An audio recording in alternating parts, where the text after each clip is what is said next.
요한복음 6장에 보면 오병이어 사건이 나옵니다. 오병이어 사건은 굉장히 중요한 사건입니다. 오병이어 사건 이후에 많은 것들이 변하게 되는데요. 예수님께서 이 이적을 일으키신 다음에 사람들이 예수님을 굉장히 찾지요. 예수님을 왕으로 삼고자 합니다. 왜 그렇습니까? 예수님께서 그들에게 먹을 것을 주었기 때문입니다. 그런데 예수님은 이들을 피해서 산으로 가셔서 기도하시죠. 그리고 제자들과 함께 가버나움으로 가십니다. 얼마나 예수님을 절실하게 찾았는지 유대인들은 배를 타고서 가버나움까지 예수님을 쫓아갑니다. 그리고 요청하죠. 주님께서 주셨던 떡을 다시 우리에게 주옵소서. 여러분, 얼마나 가난합니까?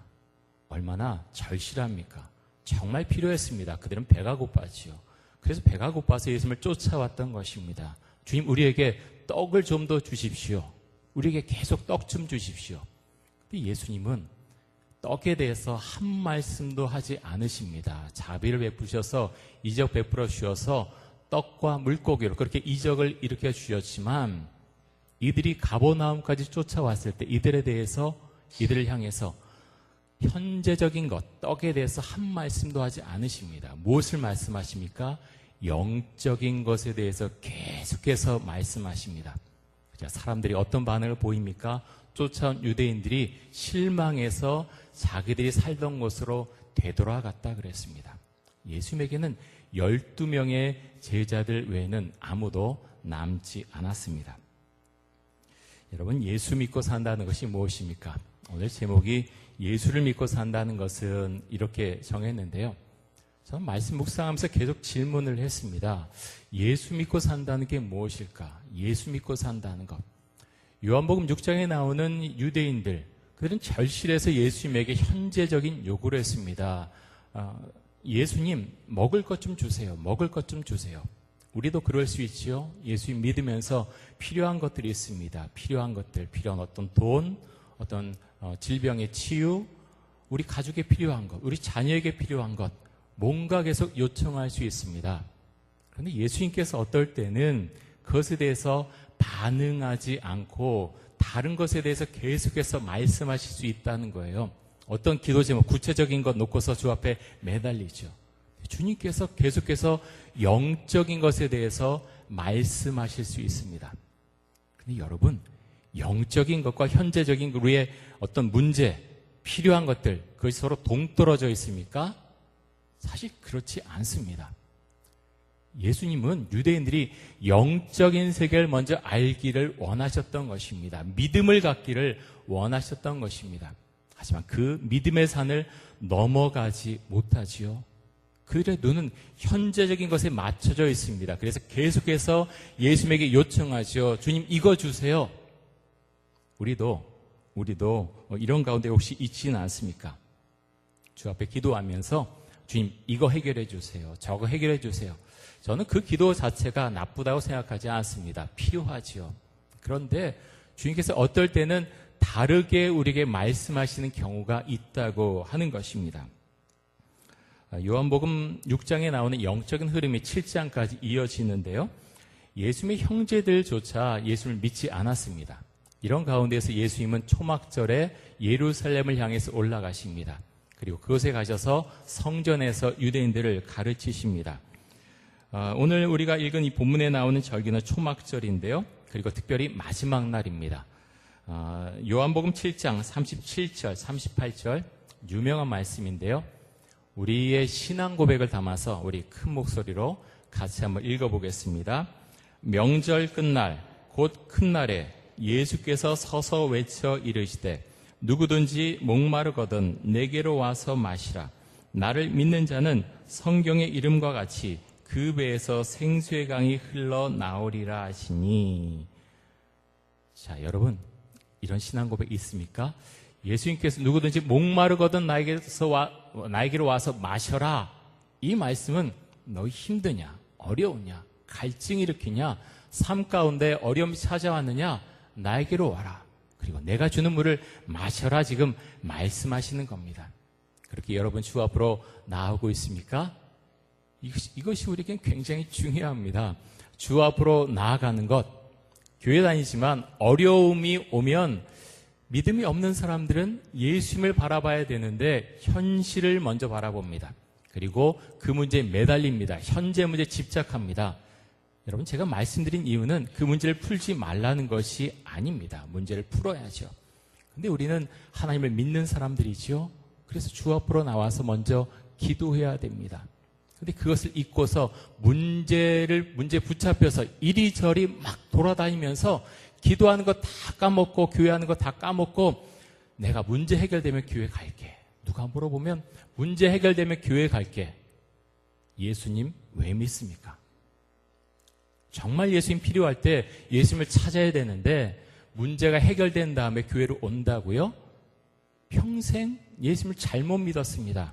예수님을 만나지 못했습니다. 성경에 대한 지식이 없습니다. 예수님에 대한 지식이 없습니다. 그래서 엉뚱한 곳을 향해서 그렇게 나아간다고 하는 것입니다. 왜 특별히 예수님께서 초막절 마지막 날에 이 말씀을 하셨을까요? 유대인들은 초막절에 어떤 의식을 하나 치렀는데요.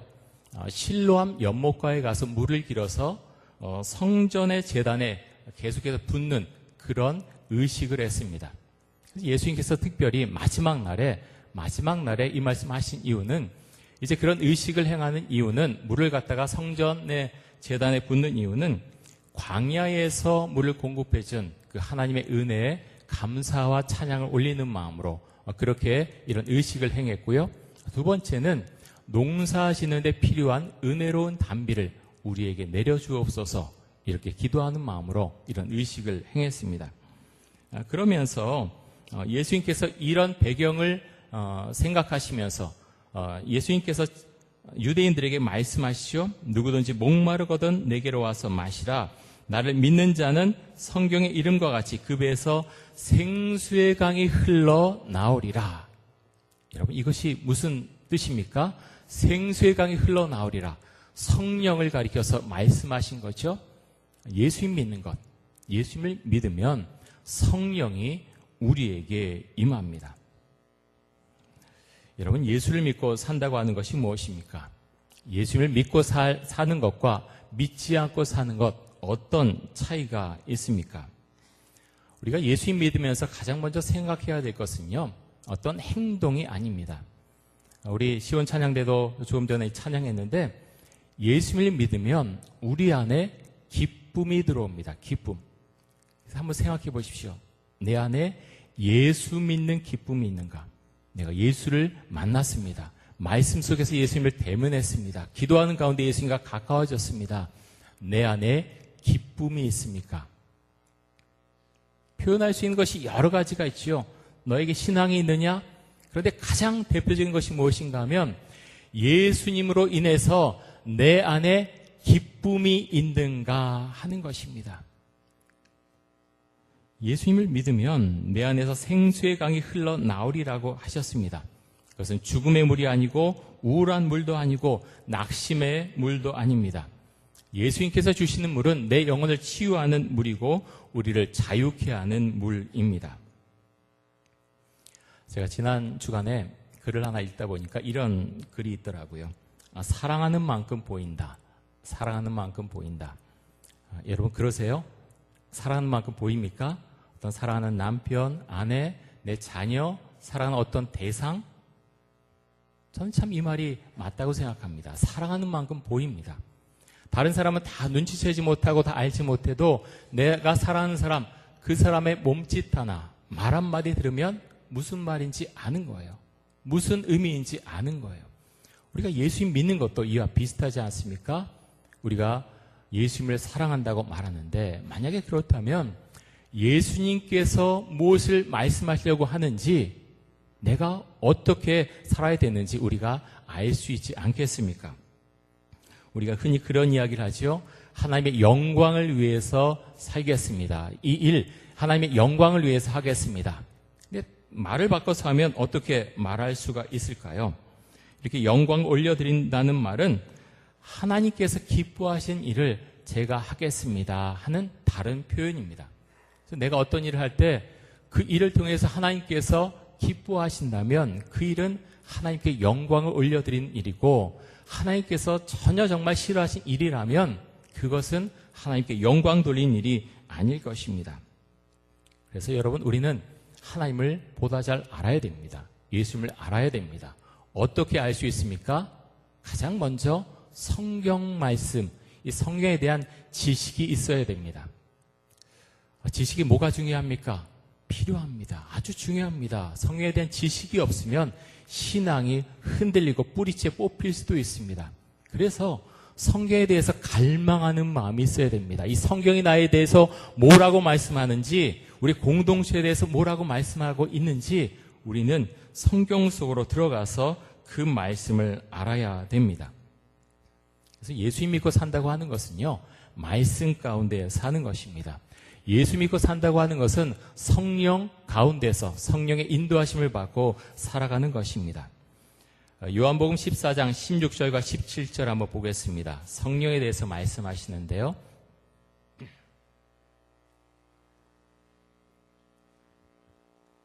제가 보겠습니다. 내가 아버지께 구하겠으니 그가 또 다른 보혜사를 너희에게 주사 영원토록 너희와 함께 있게 하리니 그는 진리의 영이라. 세상은 능히 그를 받지 못하나니 이는 그를 보지도 못하고 알지도 못함이라. 그러나 너희는 그를 아나니 그는 너희와 함께 거하시며 또 너희 속에 계시겠음이라. 자, 성령을 가리켜서 다른 단어로 말씀하셨습니다. 뭡니까? 보혜사, 보혜사. 보혜사라는 단어를 사용합니다. 이 보혜사의 의미가 무엇입니까? 이 보혜사는 보호자, 위로자, 조력자, 협력자, 그런 의미를 갖고 있습니다. 다시 말해서 예수님께서 그렇게 십자가에 못 박혀 죽으시고 부활하시고 승천하신 이후에 성령님을 보내주셨는데, 이 성령님의 역할이 무엇인가 하면 위로자의 역할입니다. 그리고 협력하고 도와주고 그와 함께하는, 그 보호해주는 그런 역할을 보혜사 성령님께서 하신다고 하는 것입니다. 자, 성령님은 또 진리의 영이라고 했습니다. 그런데 세상이 능히 그를 받지 못하고 그를 보지 못한다라고 했습니다. 왜 그렇습니까? 왜 그렇습니까? 성령은 아무에게나 임하는 것이 아닙니다. 성령이 임하려면 전제 조건이 있지요. 그것이 무엇입니까? 믿음이 있어야 됩니다. 믿음이 있는 사람에게 성령이 임하게 됩니다. 자, 우리 동네에 점을 보고 굿을 이렇게 하는 사람이 있습니다. 그 사람에게 가서 성령이 임합니까? 굿하는 자리에 가서 성령이 임합니까? 아니죠. 영이 임하는데 귀신의 영이 임합니다. 귀신의 영이 임해도 앞에 무엇이 있을 것이다, 그렇게 말할 수 있습니다. 하지만 성령은 아니죠. 성령은 그렇게 역사하지 않습니다. 예수님을 믿을 때, 온전할 때 성령께서 임하십니다. 사도행전 2장에 보면 마가의 다락방에 성령 임하시는 장면이 나옵니다. 근데 예수 믿는 사람들에게 성령 임하니까 어떤 일이 일어납니까? 사람들이 변하죠. 베드로 보십시오. 베드로는 정말 두려움이 많은 사람이었는데 성령이 임하자 수천 명의 사람들 앞에서 예수께서 십자가에 못 박혀 죽으셨음을, 부활하셨음을 그렇게 설교했습니다. 그는 두려워하지 않습니다. 담대하게 말씀을 전했습니다. 여러분, 성령께서 역사하신다고 하는 것은 무엇입니까? 바울도 복음 전할 때 성령의 은총 가운데서 복음을 전했습니다. 에베소에서 그렇게 복음을 전할 때 사도 바울은 많은 병자들을 치유했고요, 또 악령을 쫓아내는 그런 일들을 많이 했습니다. 근데 그곳 제사장 중에 한 사람이 스게와라고 하는 사람이 있는데, 스게와의 7 아들이 이것이 부러웠던 것 같습니다. 우리도 저런 거 한번 해보자 라고 하고서 악령이 들어있는 어떤 사람에게 가서 악령을 쫓아내고자 했습니다. 근데 악령이 이렇게 반응을 하죠. 내가 예수도 알고 바울도 아는데 너희는 누구냐, 그러면서 그 사람들에게 달려들어서 그 사람들은 벌거벗은 채로 도망쳤다, 이렇게 말씀하고 있습니다. 성령은 흉내낸다고 되는 것이 아닙니다. 아, 성령 뭐 다들 받았다 그러는데 나도 그냥 받은 걸로 치자, 아니라는 거죠. 아니라는 거죠. 믿음 위에 성령께서 분명하게 임하신다고 하는 것입니다. 갈라디아 5장 16절에 보면 이렇게 말씀합니다. 같이 한번 보겠습니다.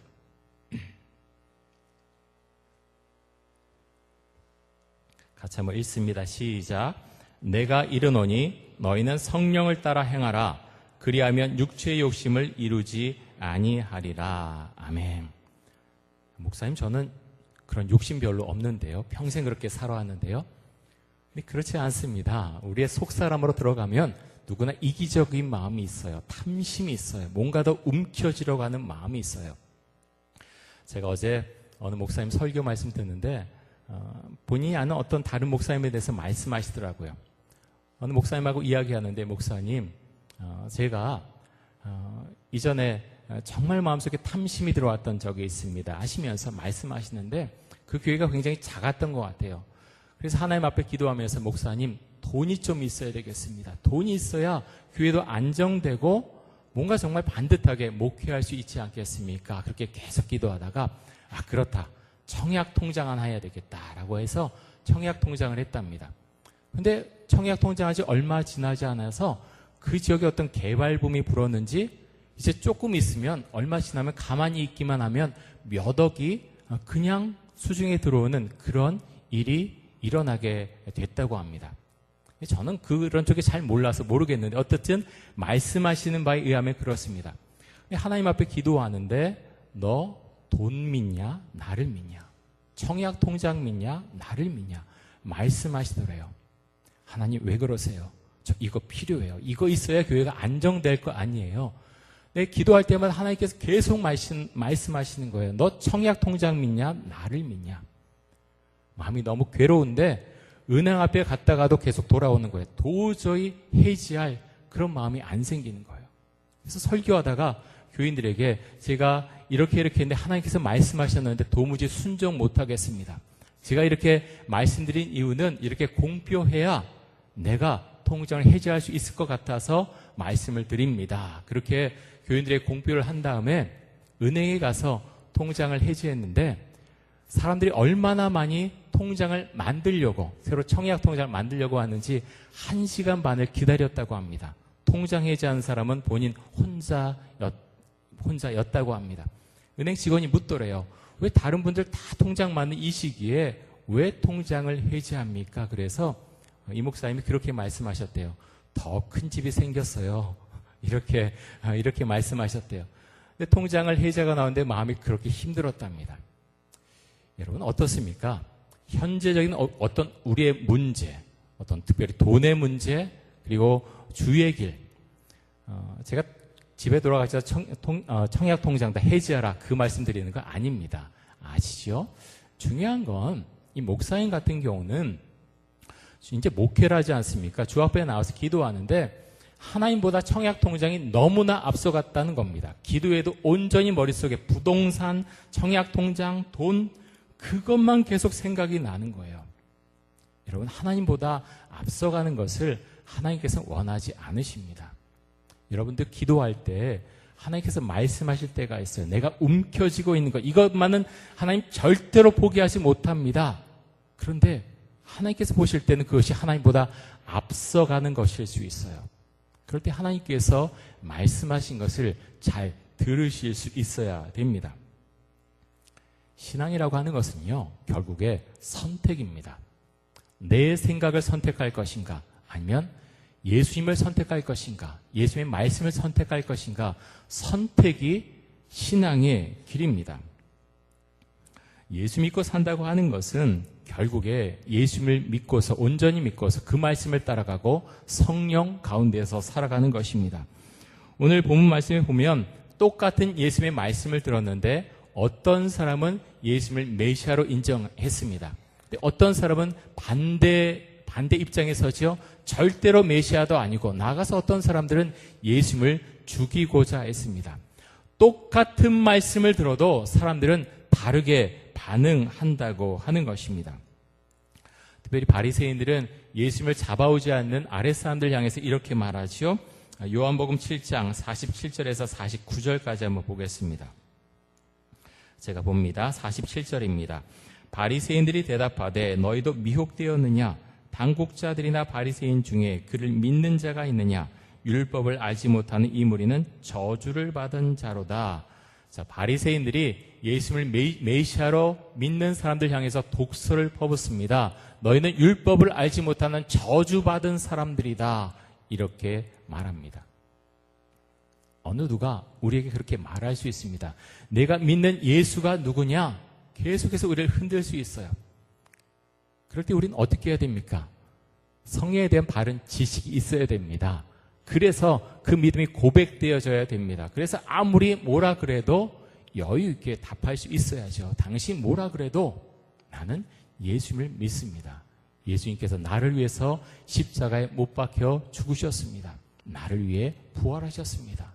우리의 믿음을 분명하게 우리는 고백할 수 있어야 되겠습니다.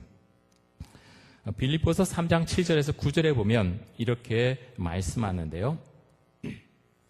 제가 한번 보겠습니다. 그러나 무엇이든지 내게 유익하던 것을 내가 그리스도를 위하여 다 해로 여길 뿐더러 또한 모든 것을 해로 여김은 내 주 그리스도 예수를 아는 지식이 가장 고상하기 때문이라. 내가 그를 위하여 모든 것을 잃어버리고 배설물로 여김은 그리스도를 얻고 그 안에서 발견되려 함이니 내가 가진 의는 율법에서 난 것이 아니요 오직 그리스도를 믿음으로 말미암은 것이니 곧 믿음으로 하나님께로부터 난 의라. 자, 바울은 사실 예수님 믿기 전에 자랑할 것이 많았습니다. 베냐민 지파였고 가말리엘 문화에서 배웠고 그는 학문적으로도 굉장히 앞서가는 사람이었습니다. 율법적으로는 흠이 없는 삶을 살았습니다. 그런 모든 것이 자랑거리였습니다. 사도 바울의 자랑거리였죠. 근데 예수님을 만난 다음에 달라집니다. 그것이 더 이상 자랑거리가 되지 않습니다. 그의 자랑은 무엇입니까? 예수님을 믿는 것. 예수 그리스도에 대한 지식, 그것이 가장 중요하다라고 사도 바울은 고백합니다. 여러분, 우리는 어떻습니까? 어떤 자랑거리가 있지요? 우리가 힘없이 세상 가운데 잘못 살라고 하는 것 아니고요. 하지만 정말 여러분에게서 자랑할 것이 무엇입니까? 라고 물었을 때 내가 예수님을 자랑합니다. 우리가 고백할 수 있어야 됩니다. 툭 쳤는데 돈 얘기 나오고 툭 쳤는데 계속해서 세상적인 것만 나온다 그러면 예수님에 대한 자랑은 저 밑에 있어서 정말 한 100개 정도 끄집어내 저 밑에 있다면 그것은 참 부끄러운 일입니다. 툭 치면 예수님에 대한 자랑이 나올 수 있어야 그것이 믿음이다라고 말할 수 있다는 거죠. 빌립보서 3장 3절에 보면 이렇게 말씀합니다. 하나님의 성령으로 봉사하며 그리스도 예수로 자랑하고 육체를 신뢰하지 아니하는 우리가 곧 할례파라. 자, 봉사합니다. 하나님의 나라를 위해서, 교회를 위해서 봉사합니다. 참 감사하죠. 그런데 무엇으로 봉사해야 됩니까? 하나님의 성령으로 봉사하라라고 말씀합니다. 이것이 우리에게는 정말 중요합니다. 내가 봉사할 때 하나님의 성령으로 봉사하게 되면 마음이 기쁩니다. 다른 사람과 비교하지 않습니다. 혹시 어떤 사람이 나에 대해서 좀 뭐라 그래도 주 앞에 나와서 호소합니다. 제 마음을 풀게 하여 주옵소서. 근데 성령으로 봉사하지 않고 나의 의로, 나의 노력으로 다른 사람과 비교하면서 다른 사람의 평가에 의해서 내가 봉사하게 되면 다른 사람이 나를 흔들면 마음이 무너지고 신앙의 밑바닥이 흔들리기 시작합니다. 그래서 뭐라 그러면 나 앞으로 교회 안 가. 그런 말이 나오는 거죠. 뭐 때문에 안 갑니까? 다른 사람이 내 봉사하는 데 대해서 뭐라고 했기 때문에 화가 나서 교회 안 가. 예수 안 믿어. 왜 예수를 믿습니까? 계속해서 묻습니다. 여러분, 왜 여러분은 예수를 믿습니까? 무엇 때문에 교회에서 봉사를 하십니까? 바울은 그리스도 예수를 자랑하는 사람이었습니다. 여러분, 우리는 얼마나 예수님을 자랑합니까? 우리가 힘들 때 우리는 어떤 태도를 취합니까?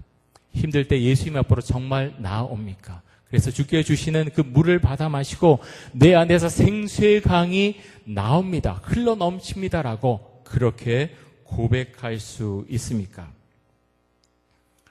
하나님을 믿고 살아가는 사람도 삶 가운데 참 많은 어려움이 있죠.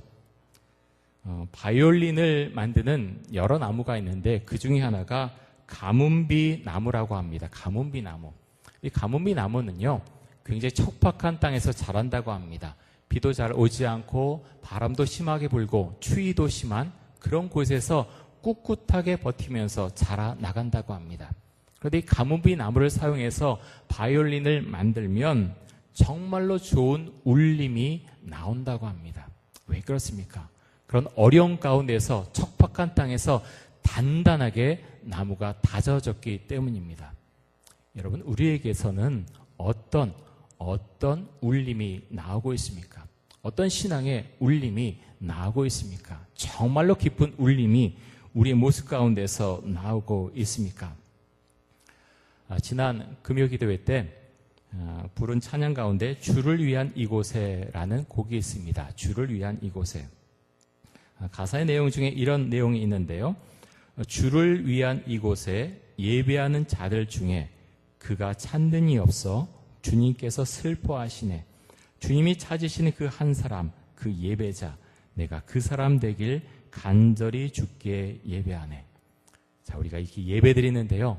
주님께서는 예배하는 자를 찾으신다고 말씀하십니다. 예배하는 자. 정말로 신앙으로 주님께 간절한 마음으로 예배하는 자. 생각이 왔다 갔다 하고 전혀 기도로 준비되지 않고 마음대로 하는 그 예배자를 주님께서는 찾고 있지 않다고 말씀하십니다.